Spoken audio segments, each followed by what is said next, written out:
Pour notre dernière chronique à faire, on a décidé, en compagnie d'Alex et de Joël, bien évidemment, de faire un récapitulatif de ce qu'on s'est dit ensemble. Une chance que moi, je n'ai pas pratiqué ce mot-là. Non, parce que je l'avais pas eu. C'est pour ça qu'on me l'a mis entre les mains, Okay, exactement. bon. Voilà. Mais je vais trouver une façon de te le faire dire au courant de la... Ah ben oui! Il faut bien se placer la mâchoire, Alex. Oui. Donc, au courant de l'année, c'est dit beaucoup de choses. J'ai au courant de l'année, au courant de la saison, on a eu 12 émissions à laquelle tu as participé. Un gros merci, soit dit en passant. Ça fait vraiment plaisir. Et on a appris plein de choses. Donc, vous avez décidé ensemble là, de nous dresser des choses importantes qui, malgré le fait que oui, le coût de la vie a augmenté, il y a plusieurs façons de faire en sorte qu'on puisse tout de même faire des économies à quelque part. Oui. Donc, Alex, Joël... Oui, en fait, on va regarder, comme tu viens de le mentionner, là, on va regarder qu'est-ce qu'il y a à retenir un petit peu cette année en 2023, puis on va finir... On se prépare pour 2024 déjà. Exactement. On va regarder par la suite qu'est-ce qu'on peut regarder pour 2024. Donc, 2023, résumé de 2023, taux d'inflation, coût de la vie qui a augmenté, taux d'intérêt qui a augmenté. C'est pas le fun. On a juste entendu parler de cela. C'est vrai. Par contre, je dis toujours aux gens, sans nécessairement parler de augmenter votre budget pour les finances. Tu sais, des fois, les gens me disent « Je suis engorgé, je peux pas économiser davantage, tout ça. Moi, je trouve qu'avec le temps des fêtes, la fin 2023, le temps des fêtes, c'est sûr... On dépense plus, par contre. Hein? Es-tu d'accord, Alex? Il me semble qu'il y a bien des affaires qui sortent de mon compte, moi, ces temps-ci. Oui, c'est de se budgéter, là, en conséquence. Oui, exactement. Mais c'est un moment aussi qu'on peut prendre un moment de recul puis de regarder notre situation financière. C'est vrai. Assurance auto-habitation, il y a des augmentations de 10-20 %. Quand même. Ça fait que là, c'est le temps, des fois, de se dire... OK, mais on prend-tu le temps de magasiner? Des fois, là, juste faire 1 heure, 2 heures d'appel, des fois, c'est plat. On s'entend, là, appeler, puis on repose les mains. Je n'osais pas te le dire, mais... Pas personne qui aime ça, là. C'est long. C'est tout le temps les mêmes questions, tout ça. Mais des fois, je me dis, 1 heure, 2 heures d'appel, puis des fois, on va économiser 300, 400, 500 $, tout en étant bien assuré. Je me dis, c'est payant de l'heure, là. Fait que des fois, c'est de voir cela. L'assurance pré-hypothécaire, comme on a fait une chronique antérieure, c'est bon de magasiner cela. Ça fait que des fois, c'est de se dire, on a l'impression d'être engorgé. Oui, le coût de la vie a augmenté, mais je trouve qu'on peut optimiser notre situation financière. Puis des fois, il y a des meilleurs choix qu'on peut faire. Oui. En magasinant ton assurance, de l'épargne systématique, tu mentionnais. Oui. Moi, là, pour épargner, là, dès que je reçois ma paye, j'ai un prélèvement dans mon compte. Oui. Moi, je trouve que c'est une bonne façon parce qu'on le voit pas. Si on s'ajuste en conséquence de. Puis, veux pas, tu me dis ça, Alex, puis je me dis, c'est toujours la dernière chose à laquelle on pense. Pour économiser. On va dire, bon, on va faire attention à l'épicerie, on va faire attention au chauffage, on va faire attention aux sorties, mais ça, on y pense pas. Puis moi, je dis toujours, c'est de se payer en premier. Dans le fond, on reçoit notre paye, on épargne une partie de notre paye. Comme ça, après, on dépensera le reste. Mais de se payer en premier, c'est c'est notre moi futur qui va nous remercier, finalement. Là. Ben, un des trucs, je dirais, là, pour... parce que des fois, on dit, appeler, c'est long, on a des choses à faire. On peut le faire pendant... On sait qu'on va avoir des lignes d'attente en marchant, en préparant la tourtière. Parce que Joël marche beaucoup quand il parle au téléphone. C'est ce qui le garde en forme. Oui, c'est ça. Sinon, ça irait pas bien mon cardio. Mais... Parlant de cardio, moi, je marche, mais je cours pas. Non. Ouais, ben c'est un peu plus difficile de parler en courant, j'avoue. Parler en courant, oui, c'est ça.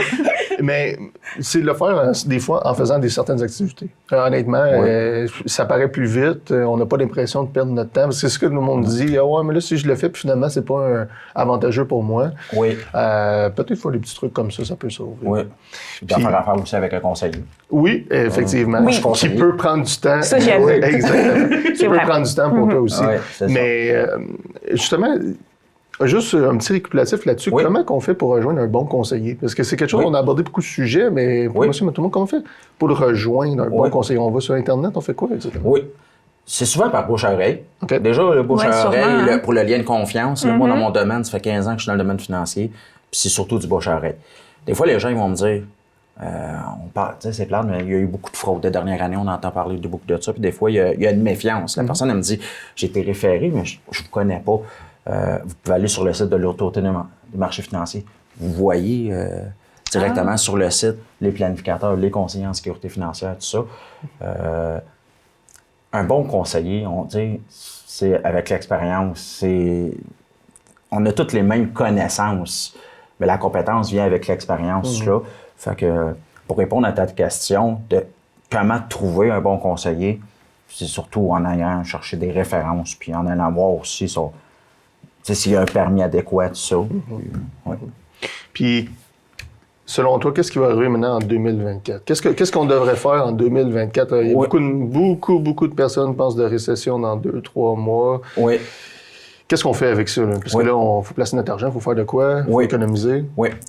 Ou on en veut plus. Parce qu'en 2024, là, qu'est-ce qu'on fait pour 2024? 2024, là, le mot d'ordre, c'est de faire du ménage dans notre situation financière. Okay. C'est sûr que, on parle d'assurance, on parle de planification de la retraite, tout ça. Mais 2024, là, on parle de taux d'intérêt qui a augmenté beaucoup. C'est de valeur pour quelqu'un qui emprunte. Les prêts hypothécaires ont augmenté, tout ça. Mais à l'inverse, les placements garantis, ils ont augmenté également de beaucoup.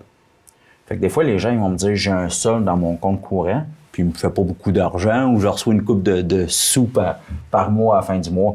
Si vous avez des soldes dans votre compte courant, ouvrez un compte à intérêt élevé via votre institution financière.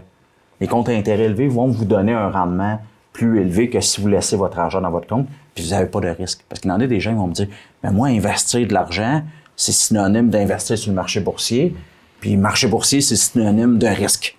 Fait que les gens, ils ont peur de, OK, investir de l'argent, ils pensent qu'on peut perdre de l'argent. Il y a des comptes sans investir de l'argent sur le marché boursier, d'investir notre argent dans un compte d'intérêt élevé, il va dépasser le taux d'inflation. Le taux d'inflation, là, il est rendu à du 3 % puis il y a des comptes d'intérêt élevés qui est rendu à du 4-5 %. Donc, on peut prendre des risques sans risque. Mais c'est même pas un risque. Exact. Dans le fond, c'est de l'intérêt quotidien. On peut le retirer en tout temps. Il n'y a pas de date d'échéance. Puis actuellement, il donne 4-5 %. Quand même. Le coût de la vie, le taux d'inflation, il est à 3 % Donc, le rendement, sans prendre de risque, puis il n'est pas gelé. Là. Des fois, les gens me disent, mais moi, geler mon argent, ça ne me tente pas. Non.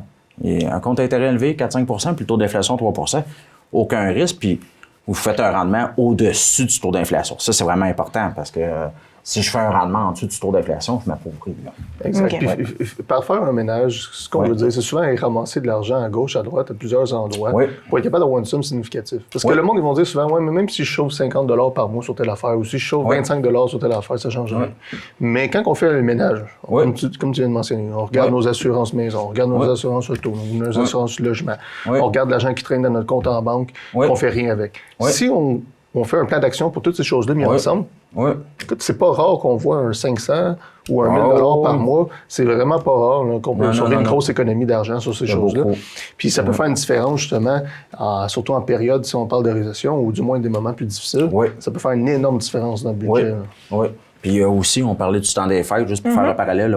Au temps des fêtes, on garde nos proches, tout ça. Mais sans parler, juste lié au temps des fêtes, il y a des gens qui se sont endettés en 2023. Oui, c'est certain. Qui ont des soldes sur des cartes de crédit.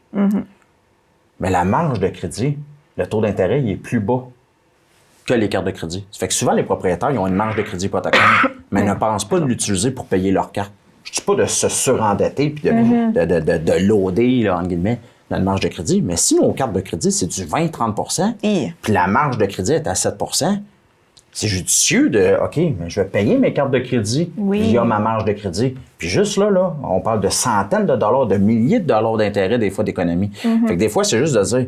déterminer nos priorités. Puis des fois, on ne le sait pas, toutes ces solutions-là. C'est pour ça que je dis, prenez un pas de recul, puis appelez votre conseiller, appelez votre planificateur, surtout en fin d'année 2023, début 2024. Puis des fois, les gens me disent, des difficultés financières, je ne l'appellerai pas.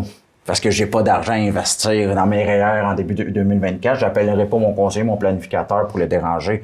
Mais des fois, c'est le contraire. Peut-être qu'il va vous trouver des solutions pour vous aider. Il ne faut pas nécessairement avoir des sous à investir à quelque part pour vous téléphoner. Non.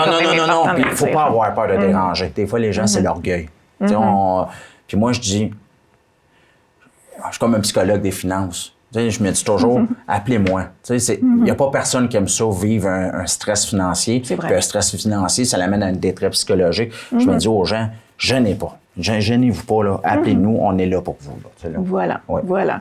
Bien, messieurs, merci. Quand même, ça a été un beau bilan. On va tous être plus riches l'année prochaine grâce à vous. Un joyeux temps des fêtes à tous. Oui, à vous aussi.